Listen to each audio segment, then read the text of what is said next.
Good morning. My name is Hilario Molina. I am a faculty at IUP. I am a member of the Sociology department and also a member of the Sustainability Studies minor.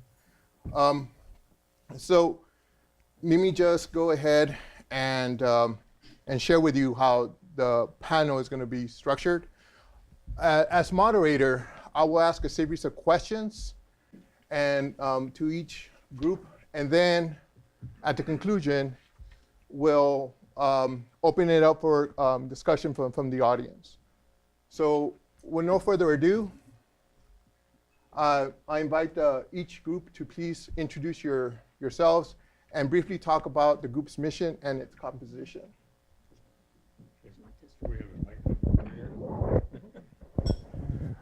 All right, since alphabetically agriculture comes first, and I was just, in terms of importance, people have been growing food for an awful long time.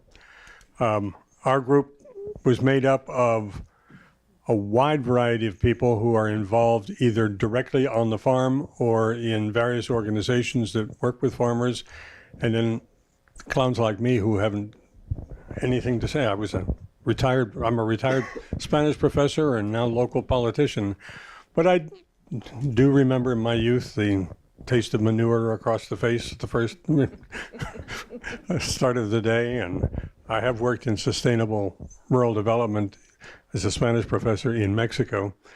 But my co-panelist here, Darlene, is the one who's really thoroughly involved, and I'm going to let her say something.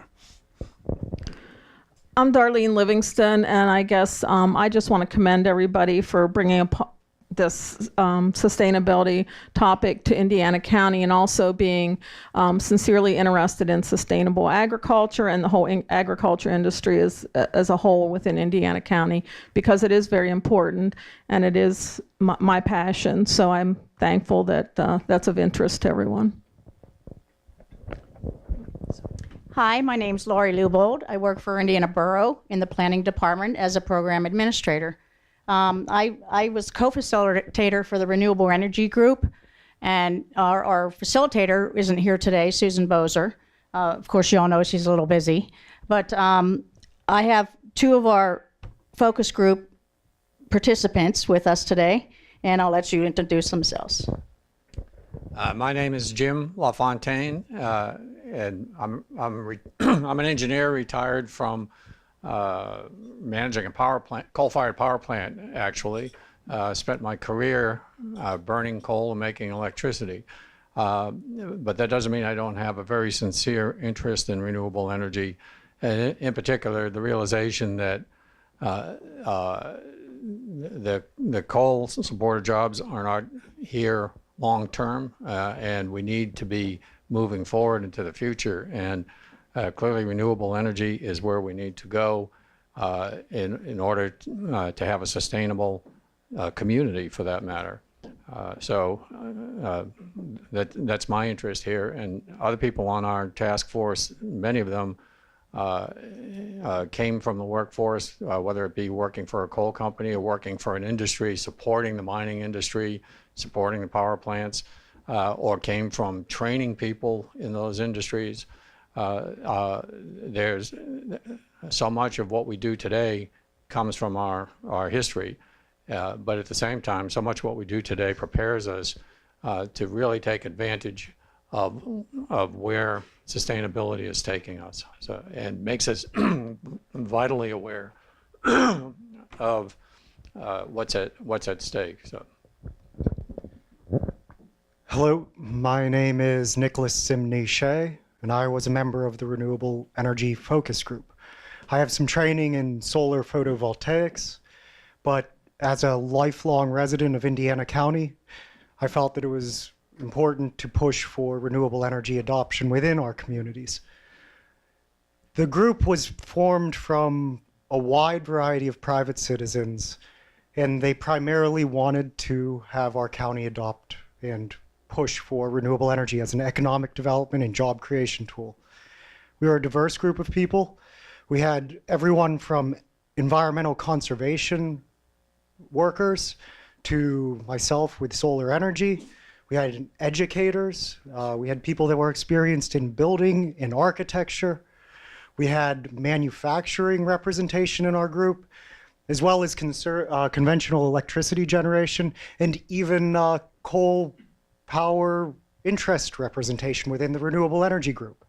And it is our diversity of ideas in the group that allowed us to identify many of the key areas that the county could pursue and advocate for that will lead to a long-term, sustainable, and resilient community.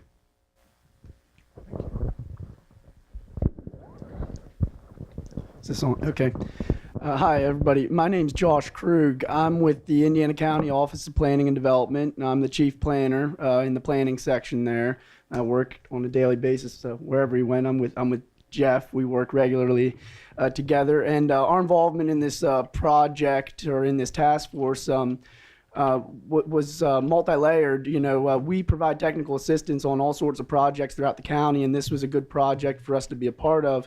The building materials and construction group that I was a co-facilitator of was comprised of a diverse group of folks. We had, I would say, about 15 people in our group throughout the course of 8 months, and they were highly engaged, but we were non-experts.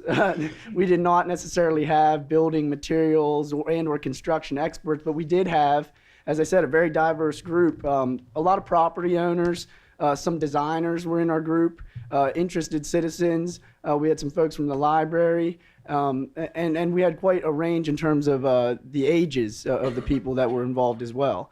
And I think that we came up with some a wide range of recommendations. And one thing that I wanted to highlight was that our group came up with a vision statement, and the vision statement for our group generally, which led, you know, to a lot of our other discussions, was we envisioned, or we wish for, reduced energy consumption in building and construction, as well as the use and lifespan of buildings throughout Indiana County. And that led into a lot of our other discussions. And I'll let Vera Bonnett introduce herself here too. Thank you. I am Vera Bonnett, and I come from basically the Environmental Issues Committee of the League of Women Voters. That's my organization of record. I am not a person that has a lot of expertise in construction and building materials, but I am very interested, as myself, have had the opportunity to put solar panels on and have an electric car, so I'm very dedicated to reducing consumption.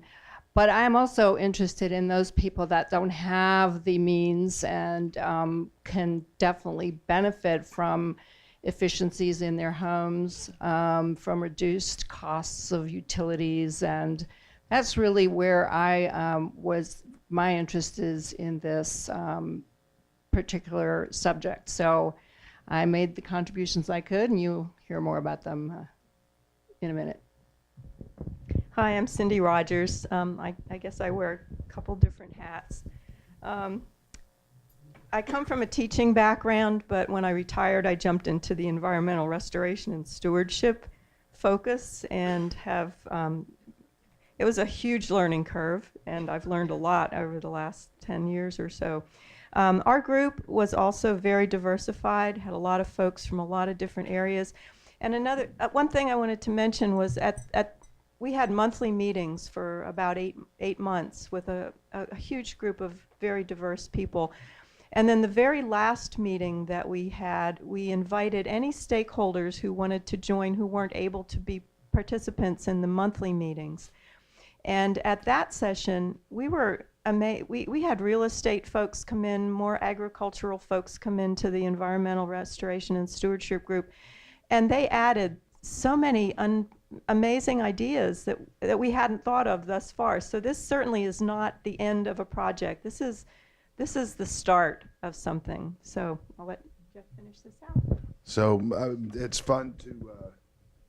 it's fun to see Cindy overwhelmed. All right, so she has been kind of our rock, certainly within our group, and we by the way had the best group. Our group was the most talented, most diverse, best looking, and produced the best products out of this process. And if you don't believe us, just look in the report that's on your table. And that's, everybody on the steering committee has heard me make this speech at almost every steering committee meeting. So I really enjoyed working. I think the biggest takeaway for me, poor Hilario, so you gave the mic away and like we're never giving it back to you. This is, I got my own, thank you. All right. So the biggest takeaway I think for me was, sure, we've got lots of talented people, but I think to have a common interest, or to have a shared interest, and then be able to explore that interest by listening and talking to people was amazing. As a community planner, this is, to me, what planning is all about. And sure, it's just a set of recommendations. Sure, it's just the beginning. But without the conversation, you can't even start things like this. So that's what I have to say about that.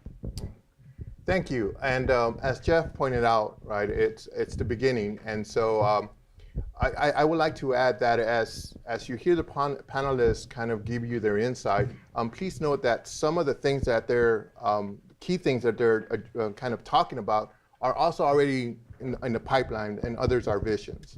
Okay. So my first question is, can you all please give an overview of the opportunities your group discussed in regards to economic development? I'll speak to the agriculture portion of that. First of all, I just want to say and clarify too that Indiana County has a very diverse agricultural portrait. There are anything from small farms to large farms, and we do need all of them to have the tapestry be a full tapestry there. One other thing to keep in mind is, as far as economically, agriculture is a $67 million business in Indiana County. That's as of 2012 NAS reports or statistics reports. So as looking at that, I believe we would all agree that agriculture is very important here. One thing that we focused on was the fact that we need opportunities for young people to come back into agriculture in Indiana County. I am very happy to say I've already seen that take place. I know of farms where the younger generation are there. There are young people who are farming a farm that maybe hadn't been farmed by their own family for a generation or two. It is happening. It's kind of a whole generational thing. And so, but we need to support that. We need markets for these people. We need to have the markets. We need to have the outlets for them so that they can have a profitable product. So that's very important. And when young people come into the industry, there's three things that are limiting to them: land access, capital, and equipment. In Indiana County, one of the best things we have is our land access. We have land here, and actually when you look across the state, we have land at a very reasonable price. So that's very important to keep in mind. So how can we help these young people, and how can we ensure that those markets are out there so that they can have the income and can bring the diversity to Indiana County, and also in a sustainable way. And I will say that as a farmer, and my husband and I talk a lot at home about it, we're fourth generation on our farm, our kids are fifth. Every farm and every farm owner wants to be sustainable. They want to see that farm continue to the next generation. That's kind of a no-brainer for them. They may not talk a lot about it, but they may need help with methods and things like that to learn more and to continue that economic growth. Right now we have depressed prices in the ag industry in various aspects of it. So I mean, there's various things going on that we need to be concerned that we continue economic development. The other end of that is we need to make sure these farms get transitioned to the next generation. If the farms don't get transitioned to the next generation, they may not be in farming anymore. And one fact is Tim Kelsey from Penn State has done a study that shows that out of every dollar that a farm owner pays in on taxes, 4 to 30 cents is all it takes to maintain municipal items for that farm. In other words, it's profitable to the county to have farms, okay? So that's something else to keep in mind, I think. So I think that'll about wrap this one up. All right, so for the Renewable Energy Focus Group, whenever it comes to economic development, we recognize that the renewable energy sector is a growing industry in this country and globally. And Indiana County has untapped potential, whether it's hydroelectric potential at dams, solar photovoltaic potential on our unused farmlands and brownfield areas, or geothermal capacity at abandoned mines. Also, we have the capacity to develop biomass energy generation, which is considered to be a renewable energy source. So our county has all this potential that seems to be untapped. And it combines with a historic and legacy that our county has whenever it comes to electricity generation. We have very large infrastructure that is built into our communities for the coal-fired power plants to export energy. And it is a major advantage if we will use renewable energy to stay as a center of the electricity generation market.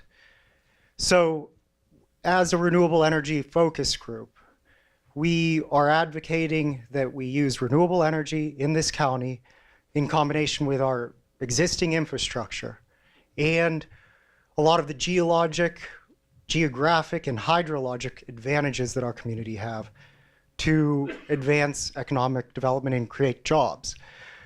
We recommend that the county create a point person position within the government to advocate for renewable energy adoption in the county. We also recommend that they set a goal year that the county will achieve a set standard of renewable energy production and sustainability. We would also like them to develop partnerships with innovative engineers at regional universities. This is everything from IUP to the universities in Pittsburgh and Penn State. So all of this will also be helped if the county can set in motion solar energy projects at selected sites. Our county is currently experiencing rampant flooding, although it seems minor in some areas in our state. This is not minor flooding. We've just recently experienced local school districts shutting down because of overheating in their buildings, as well as mold affecting them. And by using renewable energy, maybe we can address some of these problems that we have to face. The final part that we recommend is that the county should initiate an educational program in order to educate the citizens and build support for programs that will address our challenges as a community when it comes to sustainability. Thank you.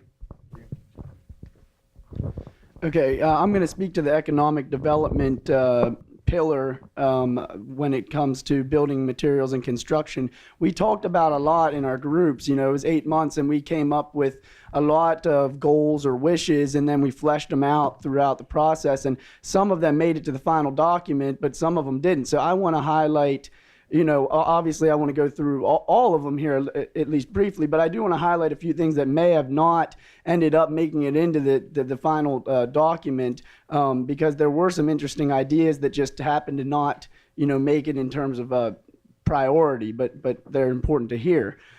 So like I said, we discussed our goals in terms of like a wish list, and then we fleshed out the ideas in terms of assets and needs and action items to accomplish those things. So I'm just going to real briefly run through those wishes. We wish that there were more investors and investment in sustainable construction in Indiana County. We also wish that there was a reuse and recycle center for construction materials in Indiana County. There's a goal that there's a wish that there was a competitive business environment, a more competitive business environment for sustainable building materials and construction here in Indiana County. We wish that there were incentives throughout Indiana County and the municipalities here to implement best practices when it comes to sustainable construction. We wish that there were more solar, wind, and geothermal installations throughout Indiana County in conjunction with building construction projects. Also, we wish that there were more adaptive reuses of land, buildings, and brownfield redevelopment throughout Indiana County. We wish that Indiana County was a center for research, development, and production of innovative, sustainable building materials and practices. And we wish that there was active participation from banks involving banking products, loans, etc., specifically geared towards sustainable development projects. So as you can see from that, there's a wide range in terms of broad goals and more specific goals, but we prioritize them. And the two that came to priority out of our focus group were actually, I think, pretty easy to realize. One was that we wish that there was a reuse and recycle center for construction materials. Down in Pittsburgh, they have a thing called Construction Junction. That was discussed in our group, something similar to that. As we discussed how that could happen, we realized that we have a recycle center here in Indiana County, the Solid Waste Authority, that could maybe be utilized for that. And then another one that we looked at as a priority was incentives to utilize sustainable materials and practices. We know that the municipality's planning code in Pennsylvania does allow by law municipalities to adopt incentives for different types of innovative and best practices to be implemented when they're doing land developments. We know there's case studies and examples of this, and we know that that can be fleshed out. A couple of action items that came out of our group that I thought were really, really interesting, that I think are really achievable. Develop an Angie's List type of thing for sustainable contractors, even if it's a local one here in Indiana County. And another one would be promoting and advertising an inventory of either LEED certified buildings, or if we happen to not have very many LEED certified buildings in Indiana County, which is a national, nationally recognized certification for sustainable building and construction of projects, we could develop our own sustainable certification program, and we could be, giving credit or giving some promotion to people who are utilizing these practices that we know are cost savings on the front end in some cases, but on the back end in a lot of cases, and ultimately can help to reduce the carbon footprint and get at our vision of reducing energy consumption when it comes to building materials, construction, and use and lifespan here.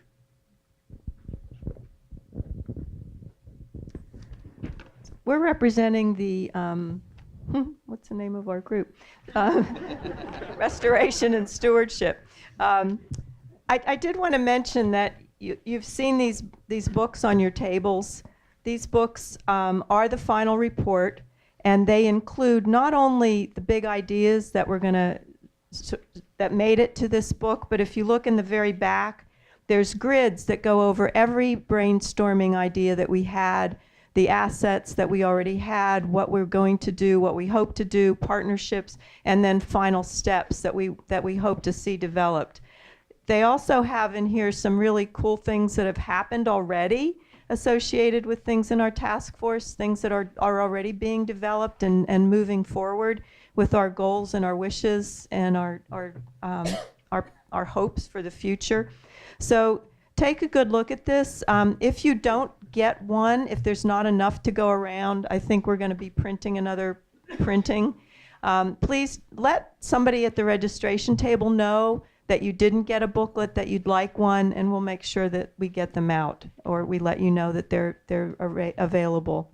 So this is the final report of our big ideas and our priorities, but there's a lot more to it than that. So Jeff's gonna talk a little more. All right, so the pressure's on because I said we were the best group, and now you're like, what kind of big ideas? So for us, economic development is about, so if you think about the title of our group, which was Restoration and Stewardship, and really, I think a big part of what we came away with was that we've got to do things to create a relationship with the environment in which we exist, which sounds sort of big picture, right? But essentially, we want to close loops in terms of everyone's understanding about the importance of the environment and what we do and how it impacts the quality of the environment. And I guess as a planner, and this is what we talked a lot about, was we understand that people stay in on are attracted to communities that have a relationship with the environment. And so what does that look like? What does that mean? For us, it was, educational programs. I hate to say that, programs, educational, but it sounds so boring. But what we were saying was we need people to understand the environment and how the amazing amount of work that needs to be done, but also the amazing amount of work that's already being done in terms of, when I came here, I'm from Virginia and went to school in Maryland. And when I would come here, I married a Homer City girl. And when I would drive up here to Homer City, I kept crossing streams that were orange, and I kept thinking, does anyone notice that the streams are orange over here? And there is a tremendous amount of work that needs to be done, but certainly there's groups like Evergreen that are doing lots of things. So I think that understanding, that collective understanding, is what we focused on, and we understood it as an economic development tool in terms of making that a priority, so that that community is engaged in bettering its environment. Just one example, when we work on abandoned mine discharge and processes to fix the legacy of old abandoned coal mines, we have to go out of county most of the time to get businesses and groups to come in and help us fix those things or do installations to make them better. We need to somehow encourage folks that live in our county to develop those skills and businesses to do that in county instead of having to go out of county. So that's just one example. Thank you for sharing that with us. My next question, how did the group approach citizen education, and what did it mean for the group? I think in agriculture, we looked at the opportunities for farmers related to citizen education, as far as extending their farm to the public to come visit it, or how they could educate the public. And of course that in relation to agritourism, more agritourism, educational type programs that could take place on the farm and also be an economic positive for the farmers, as well as our community gardens. And I also want to take this moment to recognize Kay Snyder, who is a co-facilitator for our group and did an amazing amount of work, and she works with the community gardens. There's educational opportunities there. There's also educational opportunities across the state and that come to our region that we may, everyone may not be aware of. There's mobile ag classroom that the Farm Bureau has that can come into schools in the region. I think they were at Penn's Manor recently. There's also ag in the classroom education that happens. People can nominate a teacher to go each year. And so then ag can be taken into a normal, regular classroom, and the children can be educated, and that's a really good place to start as well. But there's many opportunities out there, farm-to-table initiatives, farm-to-school initiatives, things that we aren't taking advantage of currently in Indiana County that we certainly can do so and will help educate the citizens. In many ways, many times, farmers are so used to keeping their head to the plow and doing their work on their farm and so busy with that, they don't educate the public in the manner they could educate the public. And I think that also just takes recognition on our part as farmers that that's a very important piece to what we do. It is important to explain to someone when they miss my sheep in the front pasture why they aren't there. They're in a rotational situation. It's not that we got rid of them or anything, but it's for a reason, and explain to them what are the reasons behind rotational grazing and things like that. But many times farmers are their own best kept secrets. They do not, first of all, they may not even share what they have for sale, and I'll say we're as much at fault as anyone with that, trying to grow that type of marketing and so on. There's many things that we can work with our farmers in this county to help improve how we relate to the public and how we are willing to share our reasons for what we're doing. So we're just looking at many opportunities there, again, that are out there that could be made use of in Indiana County. I'd add that as someone who doesn't live out on the farm, but in town, what we eat, and we would like to eat local food. So I just want to offer all of you, if you don't get enough of big meetings like this today, October 9th and 10th, growing out of this group, we got a grant from the EPA, the Environmental Protection Agency, called Local Foods, Local Places, and we'll be having 2 days of meetings on October 9th and 10th at the Aging Services on Oak Street in Indiana, where we are going to be exploring ways that the interaction between things like the farmers market, the food co-op, and other the way grocery stores, et cetera, provide food can help us as a community take more advantage of all the food that is grown right here.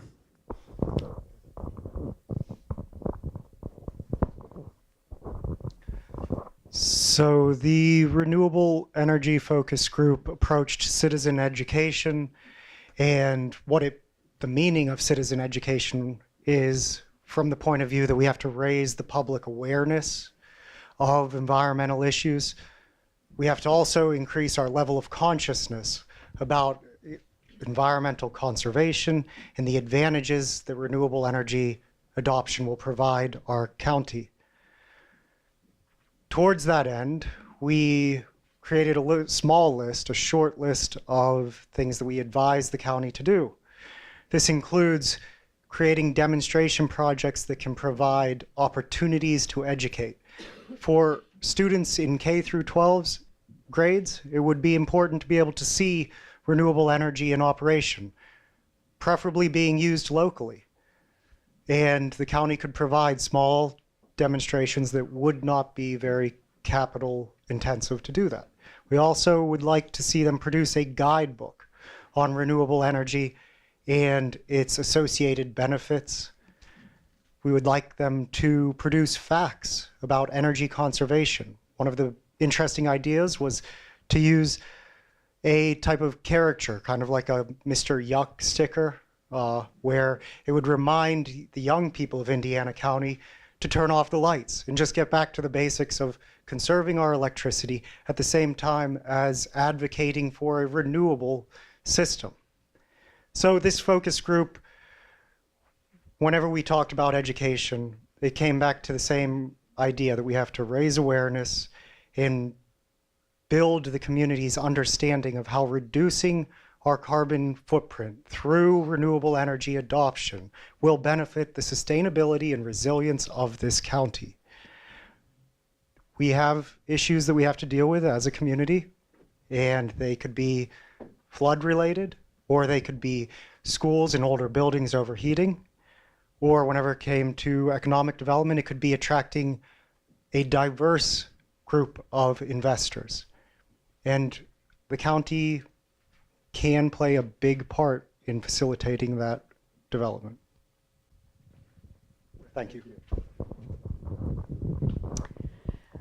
Okay, so with the construction and building materials group, we thought that the best way to go about citizen education is to develop partnerships with the experts in the fields, businesses, as well as in the nonprofits, organizations, people who can act and develop people who can act as champions for sustainable construction.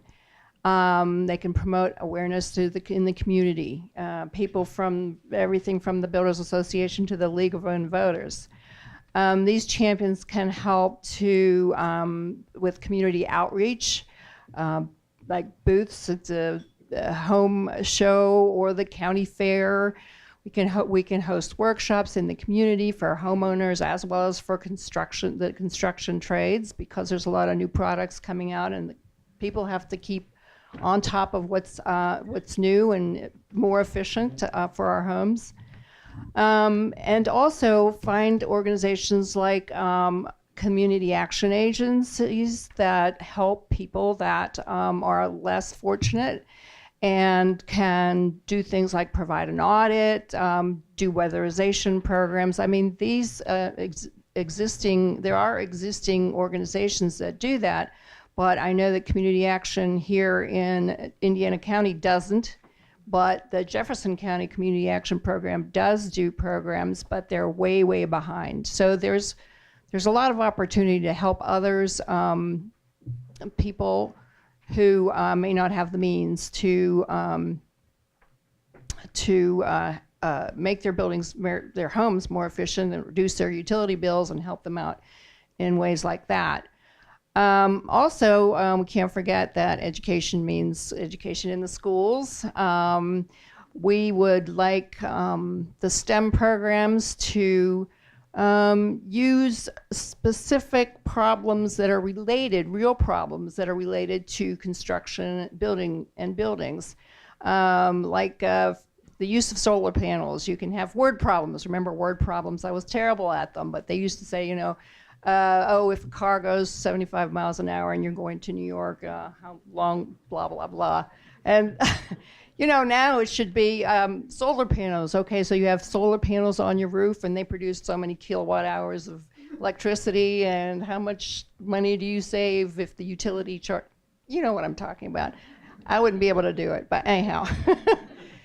Also, we thought as part of our education program would be to set up an innovation center to help promote new ideas. In other words, to have a centralized location where we could either develop new materials. New materials are being developed right now, if not in our backyard. New York has developed hempcrete. Hempcrete is a form of insulation. I mean, it's put into they mixed hemp with limestone, put them into panels, and they're used for insulation. But they're completely new. You have to learn how to use them, and an innovation center would help spread these ideas. Covestro is a new. It's a new business out of Mobay, of Bayer. Yeah, of Bayer. They're also producing new materials for insulation. So we also have passive houses, new designs for homes. These are, I think, actually Tom Harley here at Upstreet Architects is an expert at this. He's not here today. Oh, is he? Yeah, okay. On passive homes. He's got a lot to teach us. And so workshops for professionals and workshops for people who are in the business would be helpful. Also teaching best management practices for these new ideas and these new products. That's pretty much it for my group. So I hope that helps. I think most of the brainstorming that we did in our group was around education. It was building awareness of people to the positive things that are going on in the county already. There are several, maybe 6 or 7 watershed groups in our county that have been working for a long time to improve the environment. And we need to get that word out. Let people know what they've been doing and what has been done, but also what also needs to be done in the county to improve abandoned mine discharge places. We have, of course, all the typical outlets for education, social media, hands-on programming, presentations, all that we need to really ramp up and work on. For example, getting the kids involved, the classrooms, the students in the county involved is, I think, crucial. If we don't get kids outdoors, get them excited about the outdoors, who's going to be the stewards of the next generation stewards for our land and water? So that's pretty important, and we already have some things going on in that area. There's a display up there in the front of the room on a citizen science project that Erin Janeski at IUP is working on, where she's getting high school students out into the field. And it's the second year that we've done this, and it's great. All those kids get out.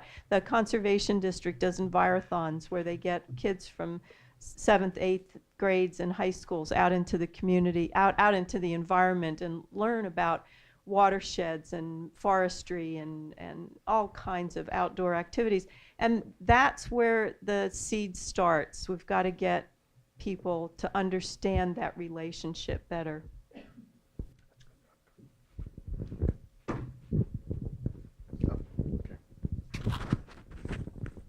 Thank you. So my next question is, can the group please discuss as far as the conversation as far as job training and workforce development?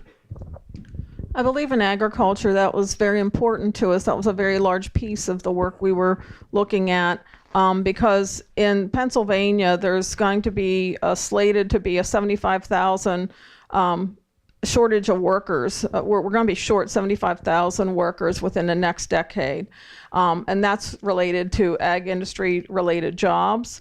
And also 1 in 10 jobs actually relate to the agriculture industry. So it is very important to ensure that we have job training, that we have the educational aspect in place.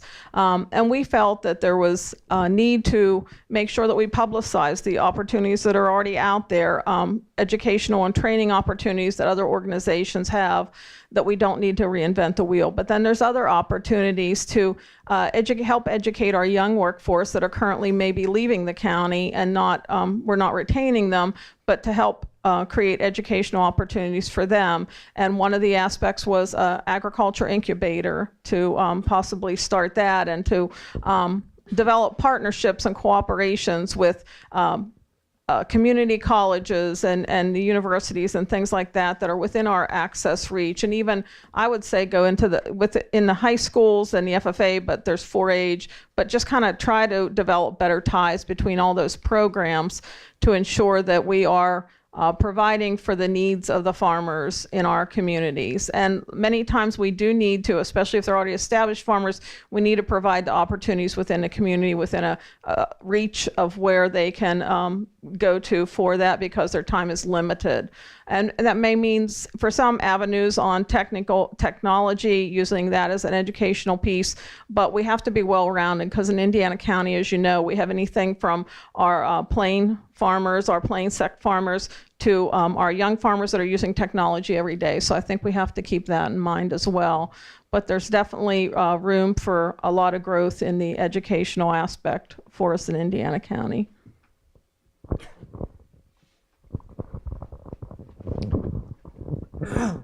On the Renewable Energy Task Force, simplistically, we recommended training centered on the technical trades related to solar and other renewable energies.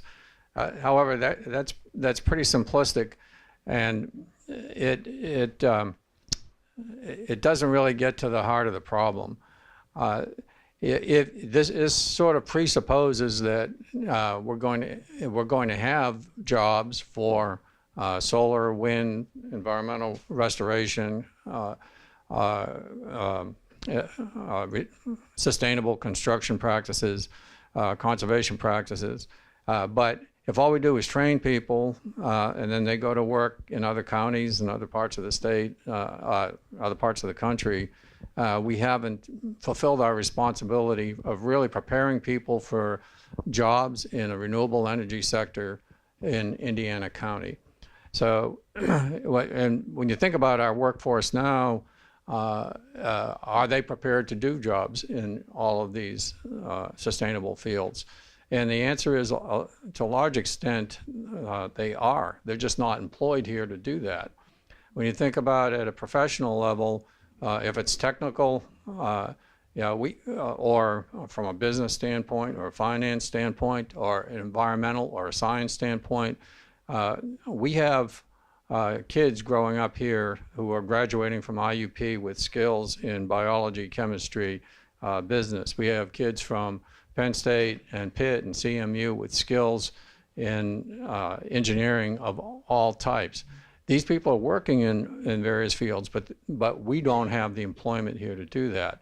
So, in my mind, it's getting the cart before the horse, that we have all of that.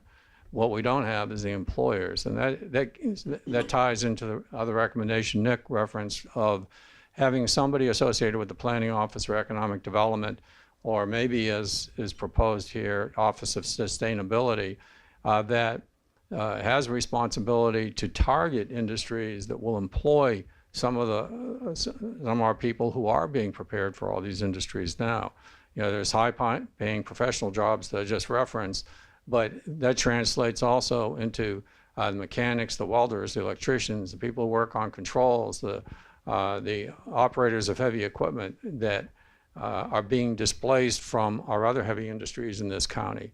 And so as a task force that feels the weight of the responsibility to identify ways of employing people on that scale with high-paying jobs,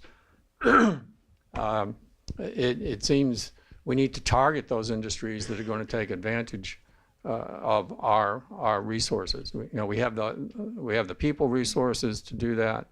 Coming from my background as a manager of a coal-fired power plant, I've had the opportunity to hire a lot of local people who are greatly skilled, and I hear other people on a task force talk about difficulty in getting adequate numbers of people. We're kind of all over the board. And I think a lot of times we don't give ourselves enough credit for the level of expertise that we have here in the workforce already. So our pitch is, before we do more training, we need to get the employers here to train for, or we're just exporting our. It's great to make money for educating people, but we sure like to retain those people in our community. So. Okay, so for our group, I'll start by saying I would have to second, I guess, what Jim was saying there with regard to, all of these are linked together. You can't really have one necessarily without the other. You need jobs for people to work if they're going to be trained to work them, and you want them to work them here. I would say that for our group, it's a little bit different, only in that we do have human capital here, just like yours. They would need specialized training for some of the certain, innovative building material or building practices, and training with the new materials that are out there and that type of stuff.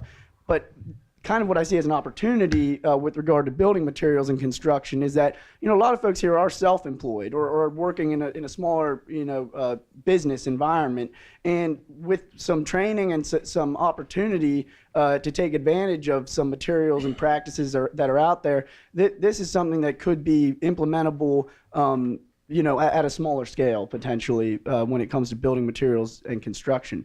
But we had 4 key goals with regard to job training and workforce development, and the key one that was priority that really links to a few of the others here was, we wish that there were training and placement programs in Indiana County that are directly related to sustainable building materials and sustainable construction. We know that there's a lot of opportunity out there already with the ICTC and through the county CEO and with the county workshop and potentially with the conservation district with regard to this thing in particular. It's just that these would need to be formatted specifically to these innovative best practices and materials that currently aren't being utilized to the extent that they could be here in Indiana County. And another one was, and this is related, we wish that there were apprenticeship programs in sustainable building materials and construction that allowed hands-on training. So this is kind of a next step off of the first one there, in that, if you have a market, if you have people that can do it, they can help to build that market out and build a more competitive market for these types of things, to drive the cost down and make people more aware that they don't have to go outside of Indiana County for this type of thing. A lot of times people, what we discussed in our group was that folks who do want to implement some of these things, there's nobody around here that can do it for them. So it adds to the cost of mobilization. If it's a big project, to mobilization. If it's a smaller project, just to getting the guy to come out and do an estimate, and all those types of things are all nuances to this that we think are can be fixed in a very achievable way. I think restoration and stewardship is such a collaborative effort, making people realize what they do has consequences for their neighbor or the person in the next town.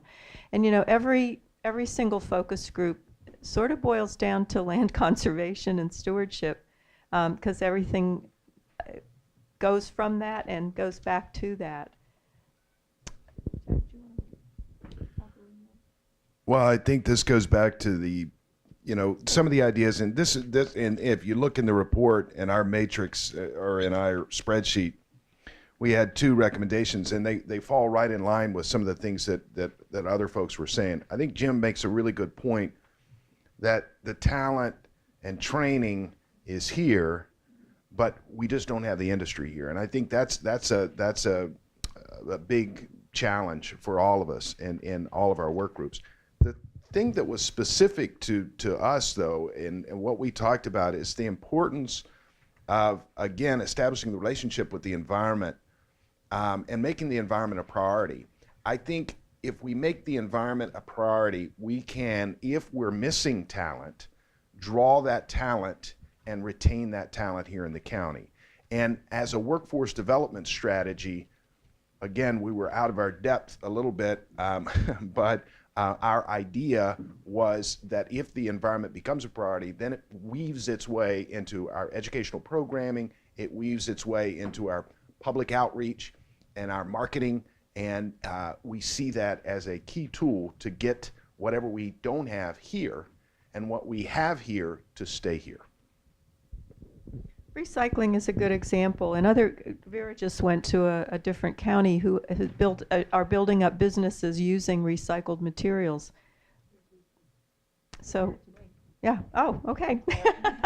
So I mean, that's the kind of stuff we need to draw into our county.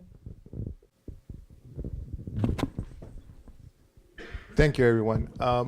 So before I conclude with my section of the questions and opening up to the audience, my last question, and this is for anyone that would like to address this one, is can you discuss any items or item that was part of your conversation but then made its way into this current conversation we're having in the panel? And again, this is for anyone who would like to add. I'll go ahead and add a couple things that I'm sure I didn't mention yet, and that was the fact that we did recognize that jobs that are created in agriculture need to be living wage jobs, and I think that's almost an underlying challenge that is echoed across here. And also, we also, as others did, recognize the need for, say, a sustainable coordinator to get all the information out to the group. And of course, among the things that we didn't talk about, because we were looking at the high level exposure and look at what we've discussed, is all the individual items that are important to the whole process, such as soil health being so important and things like that. There's also opportunities for, say, revolving loans, small loans that can help farmers with small scale projects and things like that. And I do believe there's also needs for more assistance with things such as, I want to use an example of a waterway and things like that farmers want to develop on their farms. They are trying to develop on their own because maybe there's not enough total assistance throughout Indiana County to develop some of these conservation practices. So I think there's some things there that could be included that we missed. I have one other thing to add. One thing that came out overwhelmingly in all the groups was the need for broadband and internet in the rural areas. We realized, and that touches real estate, it touches agriculture, they mentioned that for agricultural farms to work, sometimes they need extra income, and they can't, if they had internet and broadband in the rural areas, that might entice some younger folks and also create jobs that they could use for agriculture and farming. So broadband is a crucial issue in all the focus groups, I think, and we may need to open this up to the audience now. I'll add one other thing, if that's okay, real quick.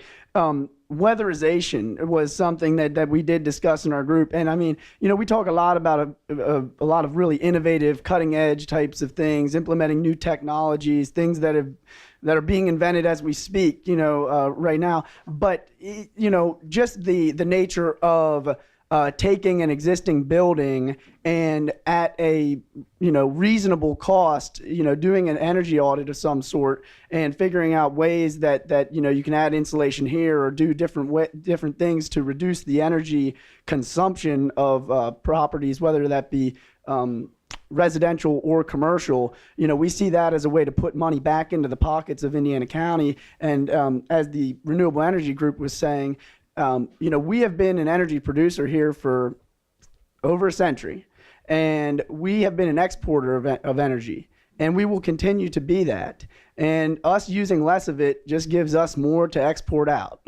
And so there's a lot of economic opportunity there to put money back into the pockets of people here in Indiana County to spend on other things and do other types of economic development activities. And then very shortly, just to cover something that we didn't talk about that made it to our list, is that the Renewable Energy Group does have one difference. Whereas we're all kind of dependent on each other, the four groups need to all remain part of our sustainable initiative so that all of the groups succeed. The renewable energy industry is large. It has capital. It is advancing in states. Governments are agreeing to reach 100% renewable standards. And by being part of that movement of everything from citizens to governments, we may be able to get real capital investment in our county that will diversify our energy and industry and tax base. So we should try to do that because the money's there and it's in industry. It is a corporate agenda and a local community agenda as well. Hey, Nick, thank you. Hey, listen, can I jump in here? So, Hilario, I had two jobs today. The first one, Interrupt was me. All right. 2 points interrupting. No, I was supposed to also make you aware of the times. So I just want to be, I know you're on top, but I was supposed to be in the back and then I realized I'm in the front, so I can't. So we're at our time and I wanted to make sure I tell you that. All right. So at this time, we'll welcome any short questions, please, with panelists.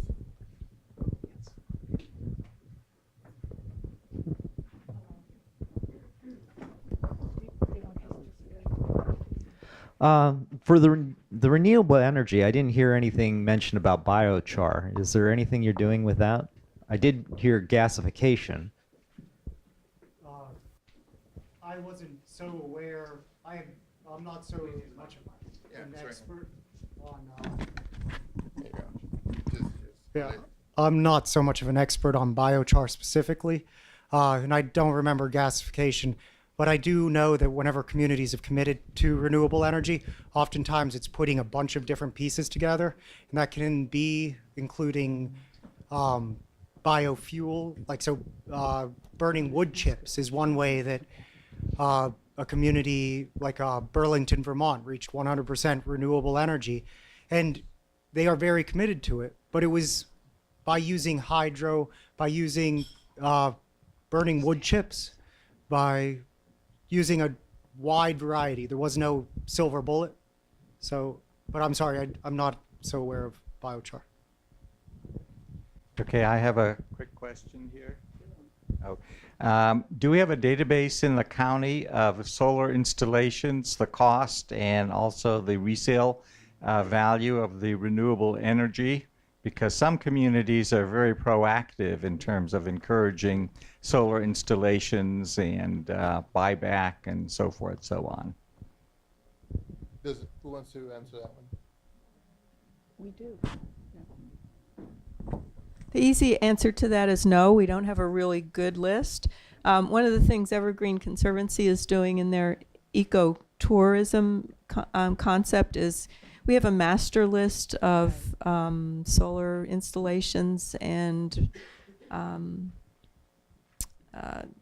ground heating, geothermal, and some other things. So we have a master list of a lot of the things that we know of, but no, we don't, and that should be done. We need a list of the costs and the installations and everything that's in the county now. We have an idea of where a lot of them are, but not all the things that you noted. Thank you. We have time for one more question. Okay, hi.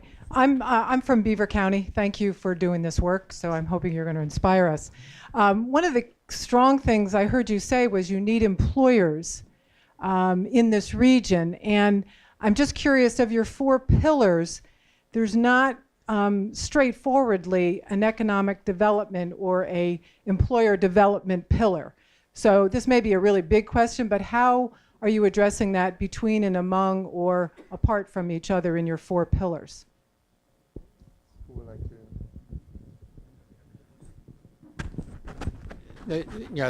There's an existing organization. The county commissioners may better speak to this. There are existing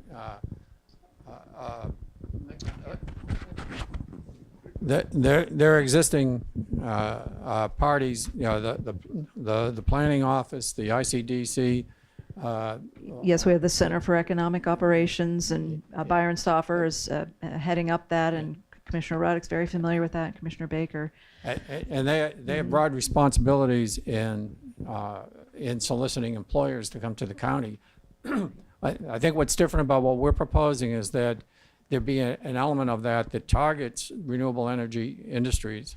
When we start asking questions about, okay, well, if you have solar power for a business at that scale, or a farm, or homes, how much can they get reimbursed for spinning the meter backwards? Is it just the generation piece that get reimbursed, or is it generation plus the transmission distribution piece? Are there limits to how much they get back? Are there grant programs available for somebody to come in and do this? You know, in my former employer, put in community solar systems across the country, well, one of their criteria is they'll target communities that have demonstrated an interest and actually do renewable energy projects, rather than beat their head against the wall someplace that lags behind everyone else. So. Could I just offer a brief comment here? We're in our break period, and I know that's important. Just to tell you, the Center of Economic Operations really is that 5th pillar. That's where we connect, and I would be glad to talk to the county commissioners in Beaver County, who I'm friends with very closely, and talk about that. But I'm gonna say this to Nicholas. We have the opportunity out at our jail site to put in solar panels. Have at it. All right. All right, well, thank you very much. If everybody can please give an applause to this awesome panelist. Yes, thank our panelists. Thank you very much. I think that you can see the breadth and the depth of issues here. And I also wanted to say a quick thing about Indiana Borough. Indiana Borough is already a leader. They're platinum level sustainable community. And LaurieLubold is the key. Gold, so sorry. Gold. They're working towards platinum, but LaurieLubold is the key person on that, the real spark plug on that. And Laurie, if you had any one thing you'd like to say real quick about it. I know you have some notes. Since I was directly involved in it, I won't go through, we have a lot of sustainable projects that we've implemented, but since we are limited on time, I just want to say that the certification itself has allowed, at least me, because I worked on it, to understand the purpose of it, which is to help the municipalities to recognize where you're lacking or need improvement. And and then therefore you can plan for the future. So that's one of the biggest things that I learned about the certification. But we do have, like I said, a lot of projects that we have done in the past and are currently working on. We have a homeowner program coming up called Inhabit Indiana. It's going to be launched January 1st, and keep your ears open for that. Check out our website, because we have a lot of our projects and such on the website as well. And our grant writer and public coordinator, Kyle Mudry, is working very hard on that website. So check those out. I mean, I know we're limited. I had some stuff I wanted to say, but that's okay. Come and see me, call me, contact me, and I can touch base with you on what we've done. Yes, thank you very much. All right, this is a time for a break. I do want to say a quick thanks to all the folks who do work on economic development who are here. Folks from IUP, Dr. Driscoll's here, Westmoreland Community College, our Indiana County Technology Center, our Armstrong Indiana Intermediate Unit folks, our Farm Bureau, our Conservation District. There's just a myriad of people here who are working already on it. And here are some more ideas that we can work on. So please, let's have a 10-minute break, and then we will convene to hear our keynote speaker for the day. Thank you all.